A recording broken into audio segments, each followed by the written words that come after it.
کرتے ہیں تو گرامز کے حساب سے اس میں سے سونا نکلتا ہے. تو جناب کبھی مقصد کو مقدار کے ذریعے نہیں بلکہ معیار کے ذریعے ناپتے ہیں. یہ نہیں دیکھتے کہ چیز کتنی ہے، یہ دیکھتے ہیں کہ چیز کیسی ہے. گندم کا دانوں کا ڈھیر اگرچہ چھوٹا ہے لیکن کھانے کے قابل ہے نا، پیٹ بھرا جا سکتا ہے، مقصد پورا ہو گیا. لیکن اگر یہ بھوسے سے دگنا ہو لیکن گھل لگا ہوا ہو، گلا چڑھا ہوا ہو، کھانے کے قابل نہ ہو تو مقصد تو پورا نہیں ہوگا. مکھن اگرچہ تھوڑا ہے لیکن خوش ذائقہ ہے، لذیذ ہے، مزے کا ہے، مہمان کے سامنے دسترخوان پہ رکھا جا سکتا ہے، مقصد پورا ہو گیا. لیکن اگر 2-4 گنا زیادہ ہو لیکن کھانے کے قابل نہ ہو، زبان پر رکھنے کے لائق نہ ہو تو مقصد تو پورا نہ ہوا. تو کبھی کبھار ایسا بھی ہوتا ہے مقصد کو مقدار سے نہیں معیار سے ناپتے ہیں. تو اللہ نے گویا یہ فرمایا کہ اے محبوب، یہ دنیا میں نے اپنے لیے تو بنائی نہیں ہے. اے محبوب یہ دنیا تو بنائی ہے نا تیرے لیے، اور تجھے بنایا ہے اپنے لیے. اب کوئی میری بارگاہ میں جھکے نہ جھکے، میرے نام کا کلمہ پڑھے نہ پڑھے، میری عبادت کرے نہ کرے، میری دہلیز پر جبی سائی کرے نہ کرے، اے محبوب جب تو نے میری بارگاہ میں ایک سجدہ کر دیا تو کائنات بنانے کا مقصد پورا ہو گیا. وہ اس لیے کہ کبھی کبھار مقصد کو مقدار سے نہیں معیار سے ناپتے ہیں. اے محبوب یہ تمام مخلوق کی عبادت و ریاضت ایک طرف، تمام فرشتوں کی حمد و تسبیح ایک طرف، تمام انسانوں کے رکوع و سجود ایک طرف، اور تیرا ایک سجدہ ایک طرف. یہ تمام کائنات مل کر تیرے ایک سجدے کے معیار کو نہیں پہنچ سکتی. اس لیے جب تیرا حسی سراپا میری بارگاہ میں ایک بار جھک گیا تو کائنات بنانے کا مقصد پورا ہو گیا. یہ اس کا کرم ہے، اس نے ہمیں اپنے محبوب کی امت میں پیدا فرمایا اور ہمیں یہ بتایا کہ اگر کہ تم تمام امتوں سے افضل ہو. یہ فضیلت ہماری کمائی ہوئی نہیں ہے، یہ آقا کریم کے امتی ہونے کے صدقے میں ہے. ابھی رجب کا مہینہ گزرا، آپ نے علماء سے سنا ہوگا کہ میرے آقا کریم حضور علیہ السلام نے جبریل سے پوچھا سدرۃ المنتہا پر، تقدم یا جبریل، کہ چلو نا جبریل ساتھ. یہاں کھڑے ہو گئے، انہوں نے عرض کی کہ آقا آگے بڑھا تو خاک ہو جاؤں گا. سرکار نے فرمایا اچھا جبریل آگے نہیں جا سکتے تو چلو کوئی حاجت ہو تو بیان کرو. اچھا علماء نے فرمایا کہ دراصل میرے آقا کریم جبریل کے احسان کا بدلہ اتار رہے ہیں. کون سا احسان؟ جب حضرت ابراہیم علیہ السلام کو نمرود آگ میں ڈالنا چاہتا تھا تو جبریل نے جا کے کہا تھا اے اللہ کے خلیل کوئی حاجت ہو بیان کریں، کوئی حکم ہو تو فرمائیں، کوئی آگ بجھائی جائے، جان بچائی جائے. تو حضرت ابراہیم نے کہہ دیا تھا جبریل میری تجھ سے کوئی حاجت نہیں. تو جبریل سے حضرت ابراہیم نے تو معذرت کر لی تھی، تجھ سے کوئی حاجت نہیں. لیکن میرے آقا کریم گویا فرماتے ہیں کہ اے جبریل تو نے تو احسان چڑھا دیا تھا نا، تو نے تو کہہ دیا تھا صحیح میں ہر طرح سے ہر خدمت کے لیے حاضر. تو آج میں تجھ سے پوچھ رہا ہوں تیری کوئی حاجت ہو تو تو بیان کر. اچھا میں ذرا تھوڑا سا فکر میں مبتلا ہوا کہ جبریل نے اپنی سروسز آفر کی، اپنی خدمات پیش کی، لیکن وہ خدمت قبول نہیں ہوئی. حضرت ابراہیم نے معذرت کر لی کہ نہیں جبریل تجھ سے کوئی کام نہیں، تجھ سے کوئی حاجت نہیں. وہ خدمت جو قبول نہیں ہوئی اس احسان کا بدلہ تو میرے آقا کریم اتار رہے ہیں. اور جبریل روز جو خدمت انجام دیتے ہیں، اللہ کی طرف سے وحی لاتے ہیں، پیغام لاتے ہیں، احکام لاتے ہیں، اللہ اور نبی کے درمیان رابطے کا ڈیوٹی انجام دیتے ہیں، جو خدمت روز ادا کرتے ہیں اس کا کوئی ذکر ہی نہیں، اور جو قبول بھی نہیں ہوئی اس احسان کا بدلہ اتارا جا رہا ہے. اس کا جواب حضرت ابراہیم علیہ السلام نے خود عطا فرمایا. وہ کیسے؟ یارو جب جبریل نے پوچھا کہ اللہ کے خلیل کوئی حکم ہو تو فرمائیں، کوئی حاجت ہو بیان کریں، تو وہ یہ بھی تو کہہ سکتے تھے نا، سوچ سکتے تھے، خیال کر سکتے تھے. حضرت ابراہیم تو جانتے تھے کہ اللہ نے جب اپنے محبوبوں کی مدد کرنا ہوتی ہے تو کبھی جبریل کی ڈیوٹی لگا دیتا ہے. حضرت یوسف علیہ السلام کو کنویں میں ڈالا تھا تو جبریل کو بھیجا تھا نا. جب حضرت اسماعیل علیہ السلام کی گردن پہ چھری تھی تو جبریل کی ڈیوٹی لگی تھی. تو حضرت ابراہیم اب بھی تو یہ خیال فرما سکتے تھے کہ اللہ نے نمرود کی آگ سے بچانے کے لیے جبریل کو بھیجا ہوگا، وہ آ کے مجھ سے پوچھ رہے ہیں، میں ان کو بتا دوں ہاں بھئی یہ کرو جان چھوٹے، لیکن نہیں، وہ جبریل کو کہہ رہے ہیں کہ اے جبریل اگر تو اللہ کی طرف سے وحی لاتا ہے، احکام لاتا ہے، پیغام لاتا ہے، تو یہ خیال مت کرنا کہ یہ ڈیوٹی انجام دیتا ہے تو کوئی ہم نبیوں پر احسان کرتا ہے۔ اگر تو اللہ کی طرف سے پیغام نہیں لائے گا، وحی نہیں لائے گا، ہمیں اللہ کی مرضی کا پتہ نہیں چلے گا، ہمیں اللہ کے احکام کی خبر نہیں ہوگی، ہماری نبوت کی گاڑی ٹھپ ہو جائے گی، کار نبوت انجام نہیں دے سکیں گے، اور ہم اللہ کے احکام اللہ کے بندوں تک پہنچا نہیں سکیں گے۔ ارے تیری ڈیوٹی لگی ہے صرف تیری عزت افزائی کرنے کے لیے، ورنہ ہم نبیوں کو اللہ کی مرضی کا علم ہوتا ہے۔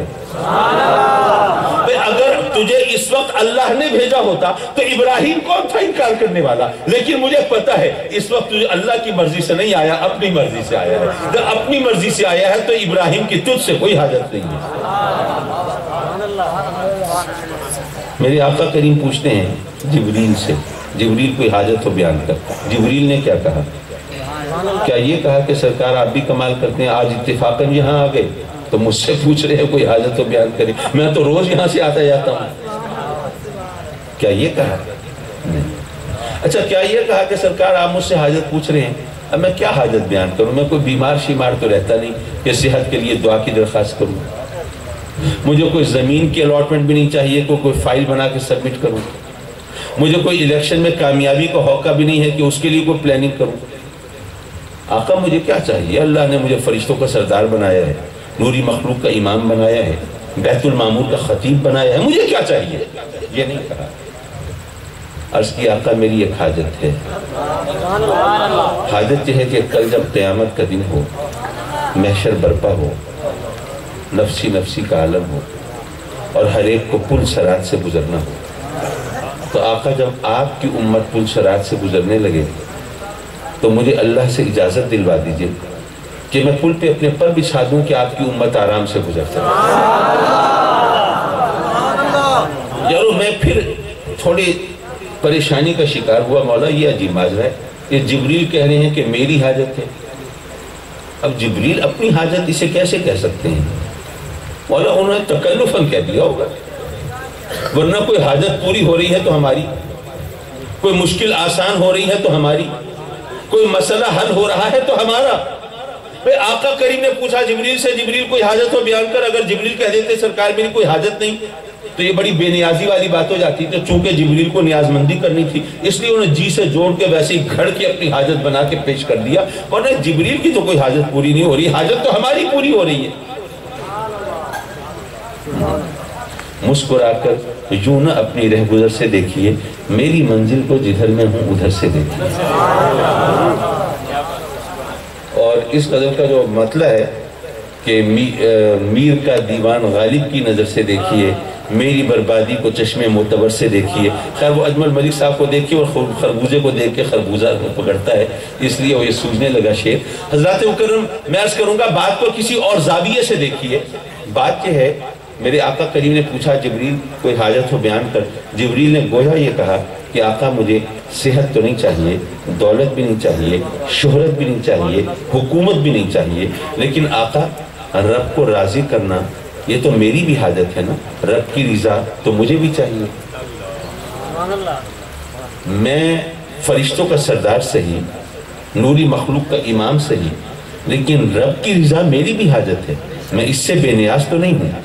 اور سرکار مجھ سے بہتر کون جانتا ہے کہ اللہ کو راضی کرنا ہو تو پہلے آپ کو راضی کرنا ہوتا ہے۔ اب آپ کو راضی کروں تو کیسے کروں؟ آپ تو وہاں جا رہے ہیں جہاں میرے پر جلتے ہیں، آپ کی رسائی تو وہاں تک ہے جہاں میری پہنچ نہیں ہے، اب آپ کو راضی کروں تو کیسے کروں؟ لیکن آقا مجھے اتنا پتا ہے کہ آپ کو اپنی امت سے بڑا پیار ہے، اگر میں آپ کی امت کے کام آ جاؤں گا نا تو آپ مجھ سے راضی ہو جائے گا، اور آپ راضی ہو جائیں گے تو رب راضی ہو جائے گا، اور رب کو راضی کرنا یہ تو میری بھی حاجت ہے۔ حضرات مکرم جمعے کے خطاب میں ایک مولوی صاحب قیامت کا نقشہ کھینچ رہے تھے، اور ضروری ہوتا ہے دلوں کو نرم کرنے کے لیے، خوف خدا پیدا کرنے کے لیے، رقت قلب کے لیے قیامت کا ذکر، موت کا ذکر، قبر کا ذکر ضروری ہوتا ہے۔ وہ بھی ذکر کر رہے تھے کہ قیامت کا دن کیسا کڑا دن ہوگا، کیسا سخت دن ہوگا، سورج بھی گویا سوا نیزے پر ہوگا، اور نفسی نفسی کا عالم ہوگا، ہر ایک کو اپنی پڑی ہوگی، کسی کے دائیں کسی کے بائیں ہاتھ میں نامہ اعمال ہوگا۔ یہ خوف کا مقام ہے۔ اور ایک بات میں عرض کرتا چلوں کہ ہم میں سے کچھ لوگ ایسے بھی ہوں گے جو قیامت کے دن بھی باز نہیں آئیں گے، وہ ہاتھ دکھانے سے اور ہیرا پھیری سے باز نہیں آئیں گے، قیامت کے دن بھی اللہ کو چکر دینے کی فکر کریں گے، مکر جائیں گے، مولا ہم نے یہ کام کیا ہی نہیں۔ جب جواب طلبی ہوگی، پوچھا جائے گا یہ گناہ کیوں کیا، یہ جرم کیوں کیا، یہ خطا کیوں کی، اللہ رسول کی نافرمانی کیوں کی، یہ گناہ کا راستہ کیوں اختیار کیا، تو مکر جائیں گے، مولا میں نے تو نہیں کیا، چٹا انکار، یہ نامہ اعمال میں لکھا ہے۔ مولا پکڑے جاتے ہیں فرشتوں کے لکھے پر ناحق، آدمی اپنا کوئی تعدم تحریر بھی تھا، مولا نامہ اعمال فرشتوں نے لکھا ہے نا۔ تو یہ وہی ہے نا جنہوں نے ہماری خلافت پر بھی اعتراض کیا تھا، اب یہ اکیلے بیٹھ کے انہوں نے نامہ اعمال لکھ دیا، ہماری جواب طلبی ہو گئی۔ مولا جب یہ نامہ اعمال لکھ رہے تھے ہمارا کوئی بندہ تھا کراس چیکنگ کے لیے، ذرا دیکھتا جاتا کوئی غلط انٹری تو نہیں کر رہے، کوئی ڈنڈی تو نہیں مار رہے۔ پکڑے جاتے ہیں فرشتوں کے لکھے پر ناحق۔ پھر کیا ہوگا؟ جنہوں نے سورہ یاسین ترجمے کے ساتھ پڑھی ہے، اليوم نختم علی افواہہم وتکلمنا ایدیہم وتشہد ارجلہم، پھر ہمارے منہ پر ہماری زبانوں پر مہر لگا دی جائے گی، ہمارے ہاتھوں کو زبان ملے گی، ہاتھ گواہی دیں گے۔ مولا نامہ اعمال میں سچ لکھا ہے، یہ ظلم یہ جرم اس نے ہمارے ذریعے سے کیا تھا، ٹانگیں گواہی دیں گی، مولا یہ گناہ کرنے ہمارے تو ساتھ چل کے گیا تھا، آنکھیں گواہی دیں گی، مولا ہم سے بھی اس نے مدد لی تھی، اور بے حیائی کے مناظر ہمارے ذریعے سے دیکھا کرتا تھا۔ یارو سوچو کیسا کڑا وقت ہوگا، ہمارے ہاتھ پاؤں ہمارے خلاف گواہی دے رہے ہیں۔ آج کچھ بااثر لوگ صاحبان اقتدار کبھی اتفاق میں ان کے خلاف کوئی عدالت میں پہنچ جائے تو کبھی گواہوں کو خرید لیتے ہیں، کبھی ڈرا دھمکا کے چپ کرا دیتے ہیں، اور کبھی ہمیشہ کے لیے زبان بندی کر دیتے ہیں۔ کبھی موقع ملے تو ان سے کہنا کہ یہاں پر دنیا کی عدالتوں کو چکر دے لیتے ہو، یہاں پر گواہوں کے ساتھ یہ سلوک کرتے ہو، لیکن وہاں کیا کرو گے جہاں تمہارے اپنے ہاتھ پاؤں تمہارے خلاف گواہی دے رہے ہیں۔ اور ساتھ ہی ذوق کی بات بھی کرتا چلوں، یارو جب ہاتھ پاؤں گواہی تمہارے خلاف دے رہے ہوں تو کسی مفتی سے نہ پوچھو، ذرا اپنے دل سے پوچھو، اگر اس وقت ان انگوٹھوں نے گواہی دی کہ مولا جب تیرے محبوب کا نام آتا تھا تو ہمیں چوم کی آنکھوں سے لگا لیتا تھا، تو اس گواہی کا فائدہ ہوگا کہ نقصان ہوگا؟ بات دور نکل گئی، میں یہ عرض کر رہا تھا مولوی صاحب قیامت کا نقشہ کھینچ رہے ہیں، کتنا کڑا وقت ہوگا، نفسی نفسی ہوگی، اور ایک ماں کو بچوں کی خبر نہیں ہوگی، اور ہر ایک کو پل صراط سے گزرنا ہوگا جو تلوار سے زیادہ تیز ہوگا، بال سے زیادہ باریک ہوگا، اور اس کے نیچے جہنم کی آگ بھڑکتی ہوگی۔ جب یہ سارا نقشہ ڈیٹیل سے کھینچا تو مجمع سے ایک بندہ کھڑا ہوا، کہنے لگا کہ مولوی صاحب ذرا ہمارے حال پہ رحم کریں، کیا چھوڑ رہے ہیں آپ، ذرا بتائیں، جو تلوار سے زیادہ تیز ہو، جو بال سے زیادہ باریک ہو، اسے پل کہتے ہیں۔ بس سیدھا سادہ لوگوں کو کہتے ہیں کہ آگے جانے کا راستہ نہیں ہوگا۔ یار اس نے غلط نہیں کہا، بالکل صحیح کہا، 100% درست کہا۔ واقعی جو کافر ہوں گے، جو مشرک ہوں گے، جو منافق ہوں گے، جو میرے نبی کے گستاخ ہوں گے، ان کے لیے آگے جانے کا کوئی راستہ نہیں ہوگا، پل پہ قدم رکھیں گے اور کٹ کٹ کے سیدھے جہنم میں گرتے ہوں گے۔ لیکن یارو تمہیں کیا فکر ہے، تم تو سرکار کے غلام ہو نا، امتی ہو نا، درود و سلام پڑھنے والے ہو نا، یا رسول اللہ کے نعرے لگانے والے ہو نا، تمہارے لیے تو راستہ ہی راستہ ہوگا، جبریل پر بھی چھائے بیٹھے ہوں گے۔ لیکن ایک بات یاد رکھنا، جبریل نے یہ نہیں کہا کہ آقا جب آپ کی امت کے اولیاء، اصفیاء، ازکیاء، عارفین، کاملین، شیوخ الحدیث والتفسیر، ائمہ مجتہدین جب گزرنے لگے تو مجھے اس وقت پل پہ پر بچھانے کی اجازت مل جائے، یہ نہیں کہا، آقا جب آپ کی امت گزرنے لگے۔ پتہ یہ چلا کہ پل پہ راستہ ہمیں اپنی کسی کمائی کی وجہ سے نہیں ملے گا، سرکار کی غلامی کی وجہ سے نہیں ملے گا۔ لیکن یہاں پر ایک بات اور بھی سمجھتے چلو، ایسا نہ ہو کہ کہو کہ ہاں جی وہ کاظمی صاحب بھی کہہ گئے تھے اپنی کمائی کام نہیں آئے گی، یہ نماز روزے یہ سب چیزیں بیکار ہیں، یہ سب چھوڑو دفع کرو، بس سرکار کی غلامی پہ فخر کرتے رہو۔ یارو کل ایسا نہ ہو قیامت کے دن جب جبریل پر بچھائے بیٹھے ہوں اور ہم دوڑ کر گزرنے لگے پر سے، تو فرشتے روک لیں میاں کہاں جا رہے ہو؟ ہم کہیں بھائی جبریل پر بچھائے بیٹھے ہیں سرکار کی امت کے لیے، ہم بھی امتی ہیں ہمیں گزرنے دو۔ تو فرشتے کہیں کہ اچھا تم بھی امتی ہو، تم کیسے امتی ہو؟ نہ صورت امتیوں جیسی، نہ سیرت امتیوں جیسی، نہ کردار ان جیسے، نہ اعتبار ان جیسے۔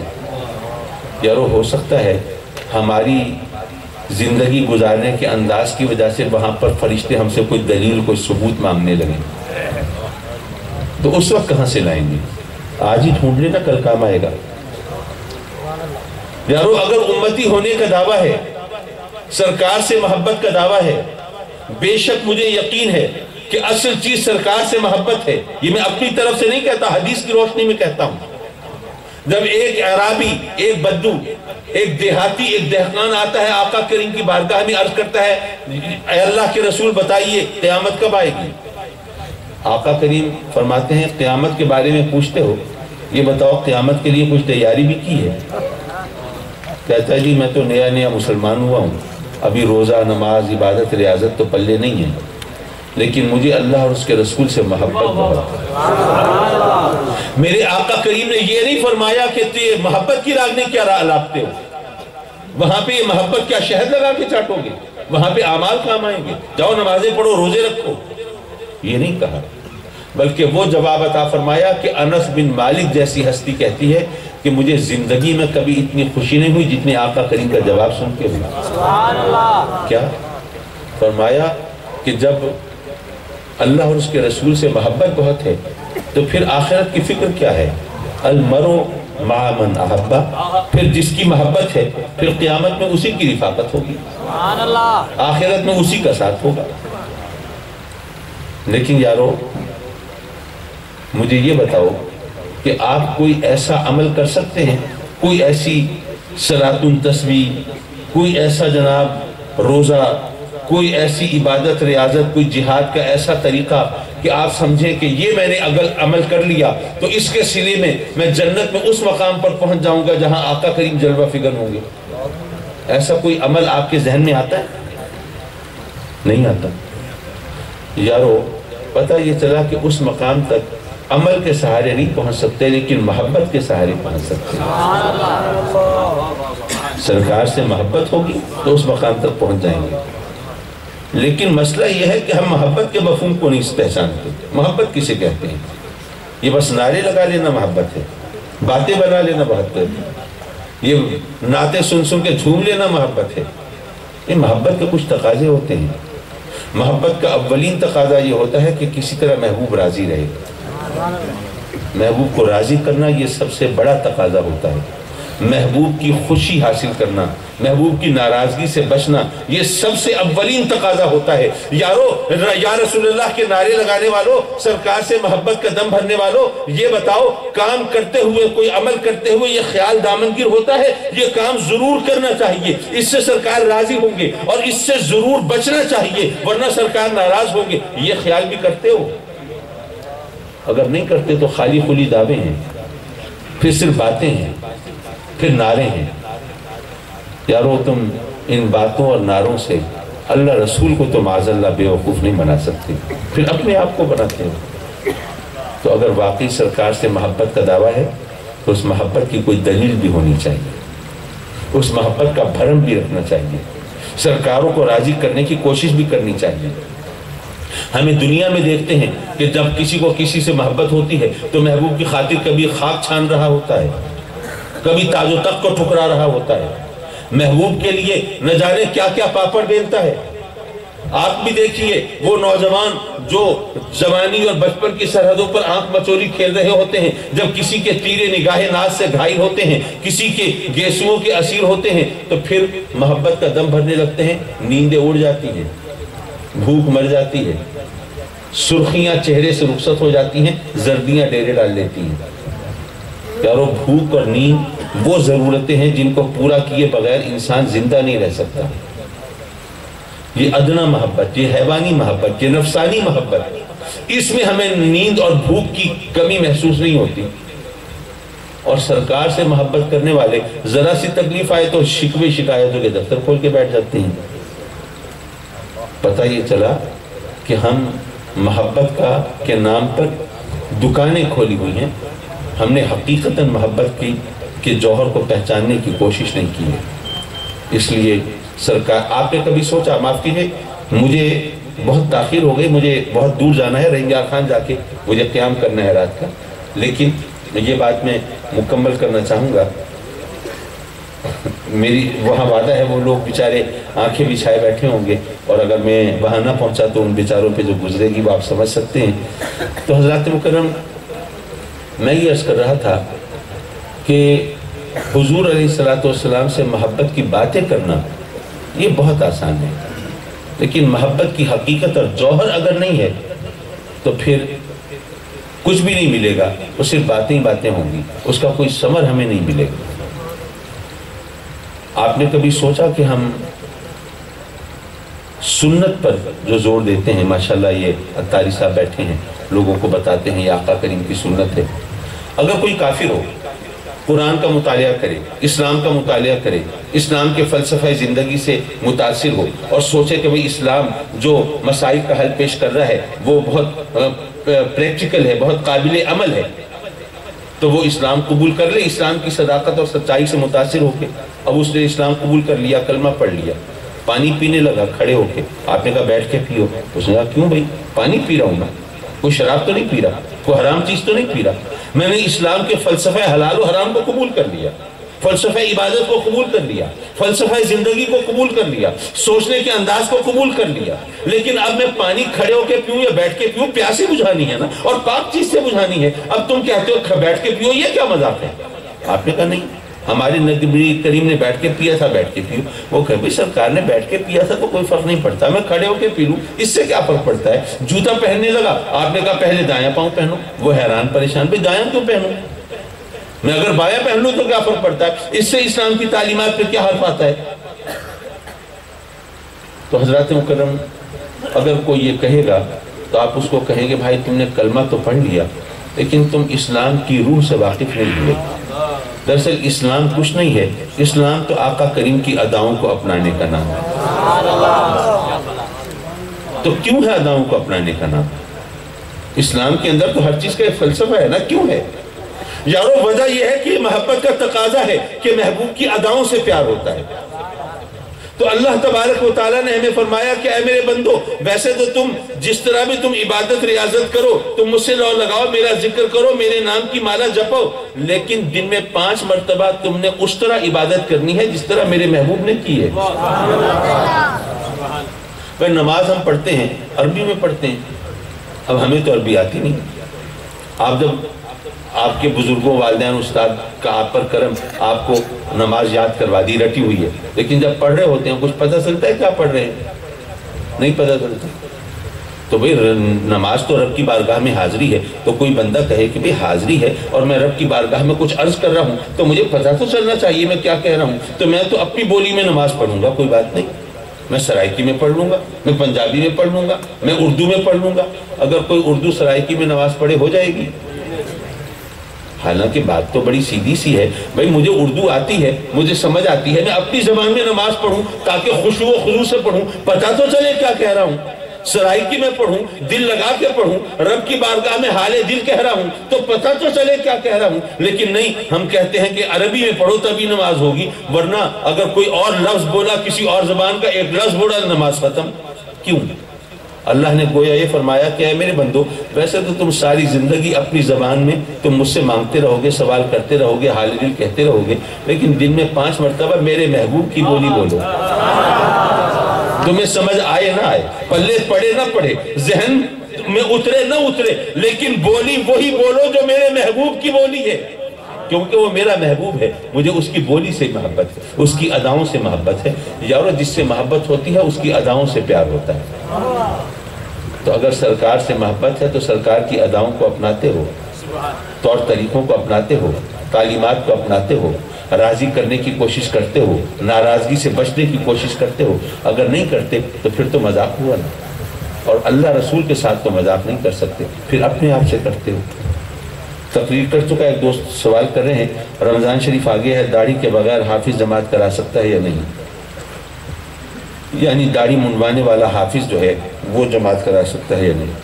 بھائی بات یہ ہے، پہلی بات تو یہ ہے کہ اگر مقتدی جو ہیں ان میں کوئی باشرع کوئی داڑھی والا ہے تو اس کی جماعت تو وہ نہیں کرا سکتا، لیکن اگر سارے مقتدی خود تو شیو کرتے اور کہیں کہ نہیں یہ حافظ جو ہے اس کی داڑھی ضرور ہونی چاہیے، تو یہ صحیح نہیں۔ خیر معاف کیجیے، مسئلہ جو ہے وہ یہ ہے کہ امامت کے لیے داڑھی ضروری ہے، وہ اس لیے کہ ویسے چاہے بغیر داڑھی والے ہی پڑھتے ہوں لیکن کبھی کوئی داڑھی والا بھی تو آ سکتا ہے نا۔ اب مسئلہ یہ ہے کہ اگر کوئی شخص آج یہ عہد کر لے کہ بھی میں داڑھی رکھوں گا، میں شیو نہیں کروں گا، تو اگرچہ اس کی وہ پوری 4 انگل وہ پوری مشت پر داڑھی نہ بھی ہو تو تب بھی وہ اسی حکم میں آتی ہے، اس کے پیچھے نماز پڑھنا جائز ہے۔ اب عام طور پر ہوتا یہ ہے کہ وہ حفاظ کرام جو ہیں وہ رمضان سے پہلے یہ کہہ دیتے ہیں جی بس میں نے داڑھی رکھ لی، اب شیو نہیں کروں گا، اور عید کے دن ماشاءاللہ بہت چکنے ہو کے سامنے آ جاتے ہیں۔ تو یہ جو کچھ بھی وہ کرتے ہیں پھر اس کا ثواب گناہ ان کے ذمے ہے، لیکن اگر ایسا کرنے والے کے پیچھے اگر کوئی نماز ادا کر لیتا ہے تو اس کی نماز ہو جائے گی، کیونکہ اس کو تو یہی بتایا نا کہ اس نے داڑھی رکھ لی ہے، تو اس لیے اس کی نیت کے حوالے سے مقتدی کی جماعت نماز تو ہو جائے گی، لیکن وہ حافظ کا گناہ ثواب اس کے اپنے ذمے ہے۔ حضرت مکرم یہ سوال کیا ہے ممتاز قاضی صاحب کے حوالے سے۔ بات یہ ہے کہ معاملہ عدالت میں ہے اور میں جس چکی میں پس رہا ہوں اس وقت میں عدالت کی میں جو چیزیں چل رہی ہوں اس کے بارے میں بہتر یہ ہے کہ میں ذرا احتیاط رکھوں اور کچھ نہ کہوں۔